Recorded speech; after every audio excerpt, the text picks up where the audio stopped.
মারাত্মক গরম দুটোই।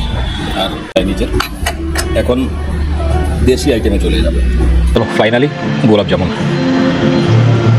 অনেকদিন ধরে গাড়ির ব্যাক টায়ারে হাওয়া থাকছে না, আমি হাওয়া ভরছি আবার বেরিয়ে যাচ্ছে। অবশ্য পাংচারটা চেক করা হয়নি, আজকে আমি পাংচার কিট বগেরা সব কিছু নিয়ে নিয়েছি আর এখন পাংচারটা চেক করব। আর যদি পাংচার থাকে তো সেটা আমি নিজেই বানাবো। আরে মিল গেয়া পাংচার, ইয়ে পাংচার। কিছু একটা নিচে পড়ে গেল টায়ারে, यानी পুরো ভিতর পর্যন্ত ঢুকে গেছে, যে কোনো পিন বগেরা কিছু হতে পারে।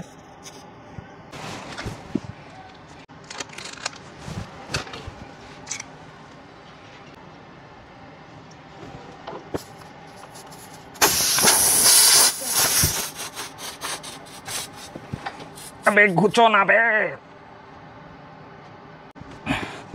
পুরো তাকত লাগানোর পরেও যাচ্ছে না।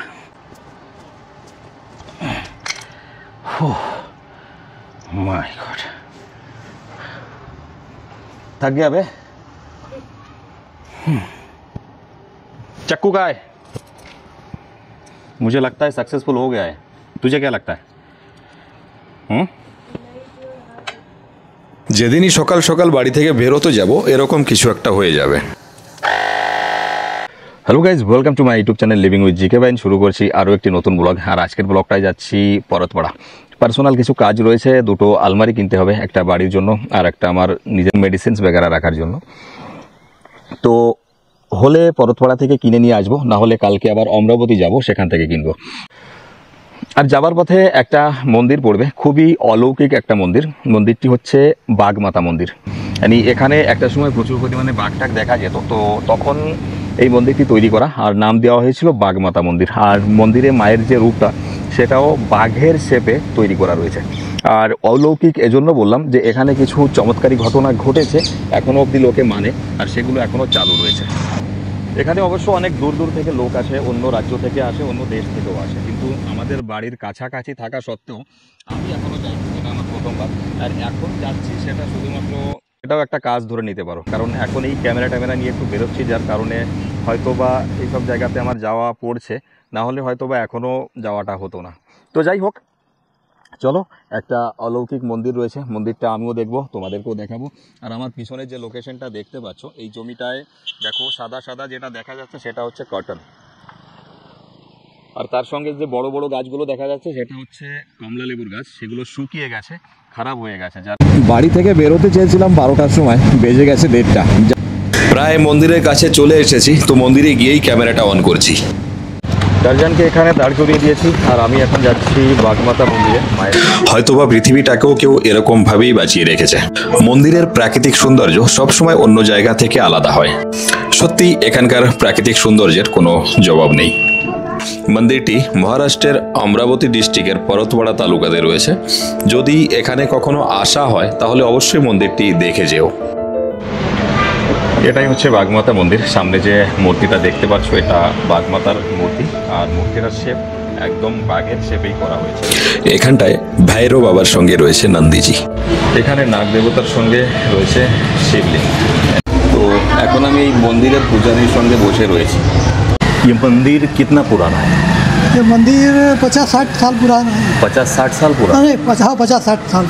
अच्छा, ऐसे मंदिर कैसे बना था यहाँ पर, इसका क्या हिस्ट्री है? यहाँ पहले छोटे प्रमाण में था, हाँ, उसके बाद में आगे बढ़ते गए हो। बढ़ते गए। पर शुरुआत कैसे हुआ था, यानी किसने बनाया था?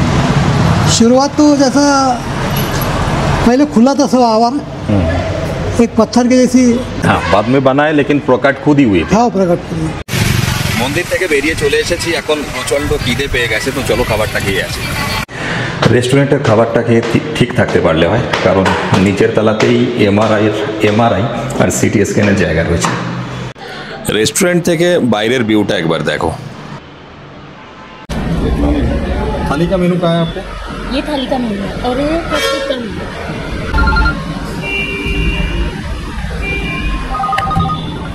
ठीक है, आपकी स्पेशल थाली लगा दो। सोशल टेंशन স্টার্টারে দিয়েছে দুটো চাইনিজ আইটেম।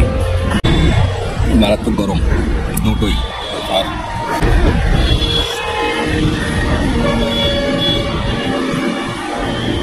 তো মনে হচ্ছে এই দুটো খেয়ে আমার পেট ভরে যাবে, বাকি থালিতে যেটা আসবে সেটা আমি শেষ করতে পারবো না।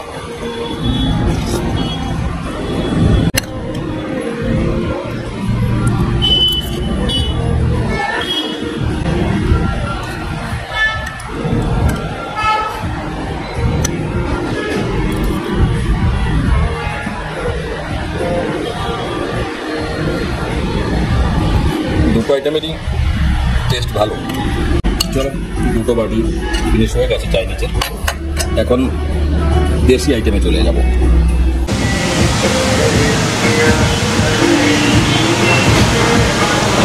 ডাল দারুণ বানিয়েছে, দারুণ। ডালে শুধু তড়কা মেরেছে, তেমন কোনো মশলা বাগেরা কিছু নেই, কিন্তু দারুণ লাগছে একদম।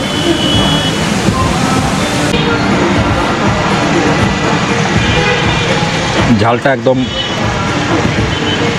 কম দিয়েছে, মিডিয়াম বলতে পারো, কিন্তু খেতে দারুণ লাগছে।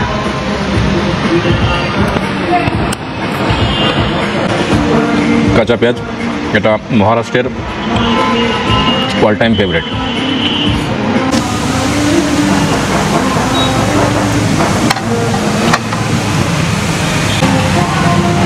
পাঁপড়টা অবশ্য সব জায়গায় আগেই দিয়ে যায় খাওয়ার, এখানে খাওয়ার মাঝখানে দিয়ে গেল, আর এটা আমার খাওয়ার মাঝখানেই খেতে হবে।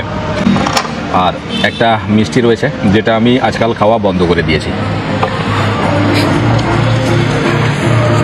তো চলো চানা মশলাটা ট্রাই করা যাক।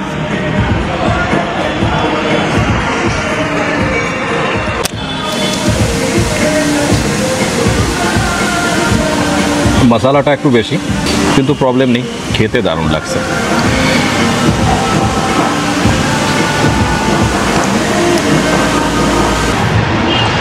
সত্যি চানা মশলাটা দারুণ হয়েছে।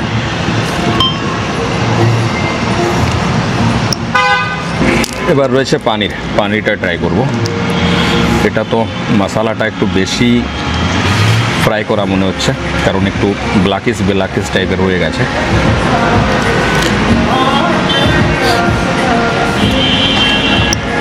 এটাও দারুণ।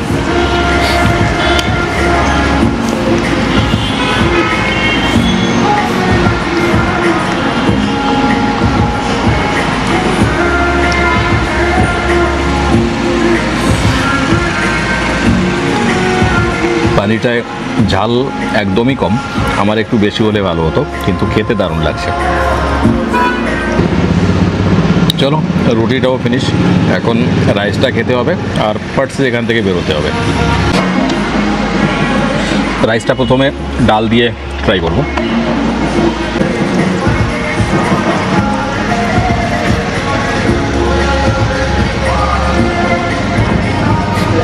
ভালো, হ্যাভি লেগেছে ডালের সঙ্গে। তবে একটাই সমস্যা, মহারাষ্ট্রের 90% রেস্টুরেন্টে ভাতটা ঠিক করে করতে পারে না, এই ভাতটাও শক্ত রয়েছে প্রচুর পরিমাণে। দাঁত রয়েছে, চিবিয়ে খাও। এবার চানা মশলাটা ট্রাই করব।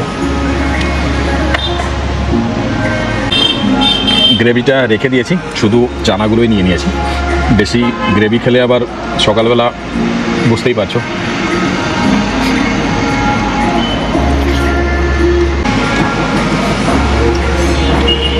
চানা মশলাটা তন্দুরির সঙ্গেই ঠিক ছিল, ভাতের সঙ্গে ঠিক যাচ্ছে না।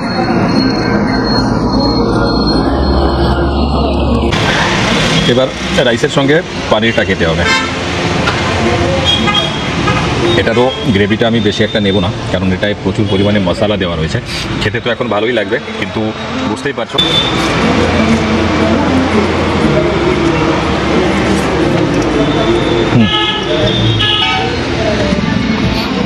এটা দিয়ে অবশ্য রাইসটা ট্রাই করাই যেতে পারে।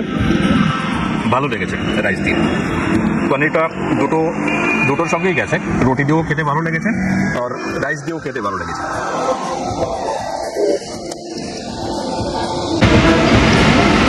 এটা ছিল একটা মহারাষ্ট্রিয়ান থালি। এটা অবশ্য 179ও ছিল, কিন্তু আমি সবথেকে হ্যাঁ উপরের থালিটা অর্ডার করেছিলাম যেটা 300 রুপিস, কিন্তু এর থেকে বোধ হয় 179 যেটা ছিল সেটাই ভালো হতো।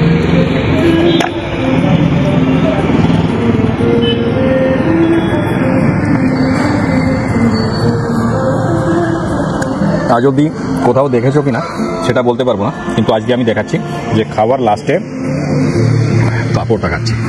চলো ফাইনালি গোলাপ জামুন। চলো খাবারটা ফিনিশ, বেরিয়ে পড়েছি। 4টে বাজে, বাড়িতে যেতে যেতে প্রায় 6টা বেজে যাবে আজকে। অনেকটা লেট। এখন খাবারটা মোটামুটি ভালোই ছিল, আর মহারাষ্ট্রের থালি সবসময় ভালো হয়। যদি কোনোদিন মহারাষ্ট্রে আসো, যারা এই ভিডিওটা দেখছো, যদি মহারাষ্ট্রে আসা হয় তাহলে থালি ট্রাই, শুধু জায়গাটা একটু ভালো লাগবে ব্যাস। কিছু কিছু জায়গা রয়েছে ওদের থালি কেন, ওদের কিছুই ভালো হয় না। তো চলো কোনো ব্যাপার না, এখন বাকি কাজগুলো সারি জলদি। তো কালকে ওখানে ইলেকশন থাকার কারণে অন্য কোনো কাজ করতে পারিনি, সোজা বাড়িতে চলে এসেছিলাম, আর ব্লগটাও এন্ড করা হয়নি, সেটা আজকে করছি। তো ব্লগটা ভালো লাগলে লাইক কমেন্ট শেয়ার পরে দেখা যাবে, অবশ্যই সাবস্ক্রাইব করে দিও চ্যানেলটি। চলো বাই বাই।